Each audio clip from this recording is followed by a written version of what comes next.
আসসালামু আলাইকুম, welcome to my channel just clips with Sonia. I hope আপনারা সবাই অনেক ভালো আছেন। আলহামদুলিল্লাহ আমিও অনেক ভালো আছি। আমার দাদু আমার কাছে সরিষা ইলিশ রান্না খেতে চেয়েছে। তো আমি যেহেতু বাড়িতে গিয়েছিলাম, তো আমি বললাম যে ঠিক আছে মা, আমিই রান্না করি। তো মা আমাকে ইলিশ মাছগুলো কেটে ধুয়ে দিয়েছে এবং মশলাগুলোও রেডি করে দিয়েছিল।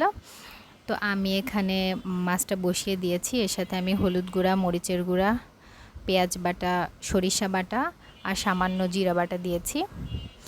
আর যারা সরিষা ইলিশ রান্না করতে জানেন তারা তো অবশ্যই জানেন, খুব অল্প উপকরণে কিন্তু সরিষা ইলিশটা খুব বেশি মজাদার হয়। আর এখানে অবশ্যই সরিষা তেলটাই ব্যবহার করলে উত্তম। তো আমি সরিষার তেলই ব্যবহার করেছি। আর আমার খুব একটা রান্না বান্না বাড়িতে গিয়ে হয় না, যেহেতু আমাদের জয়েন্ট ফ্যামিলি। তো আমার রান্নার সুযোগ আসলে ছোটোবেলা থেকেই কখনো হয়নি ওরকম।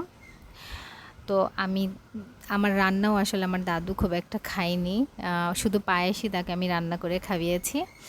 তো আজ সরিষা ইলিশ রান্নার পর আমার দাদু কিন্তু খেয়ে খুবই ভালো বলেছে, তার নাকি খুব ভালো লেগেছে।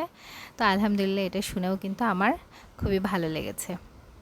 আর সরিষা ইলিশ যে কতটা সহজ তা কিন্তু যারা রান্না করে এটা সবাই জানে। এই যে আমি মশলাগুলো খুব সুন্দর মতন মেখে এর মধ্যে কিছু কাঁচামরিচ দিয়ে দিয়েছি। আর আমার দাদু একটু ঝাল খেতে পছন্দ করে, তাই আমি মরিচের পরিমাণটা একটু বেশি দিয়েছি। এর শেষেও আমি কিছু মরিচ অ্যাড করেছি এর সাথে।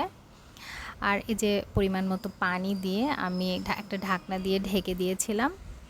আর এটা রেডি হতে আমার কাছে সময় লেগেছিল 10 মিনিটের মতন সর্বোপরি। তো খুব একটা সময় সাপেক্ষ না এই রান্নাটা। বাই দ্য ওয়ে, এটা কিন্তু আমার বাবাও খেয়ে খুব প্রশংসা করেছে। ইউজুয়ালি সেও আমার রান্না খুব একটা খায়নি। তো আলহামদুলিল্লাহ সবাই খুব ভালো বলেছে, আমার খুবই ভালো লেগেছে। তো আপনাদের যদি আমার এই ভিডিওটা একটুও ভালো লেগে থাকে অবশ্যই কমেন্ট করে জানাবেন। আর আপনারা কে বাসায় কী কী রান্না করেন এটাও কিন্তু কমেন্ট করে জানাবেন। Thanks for watching.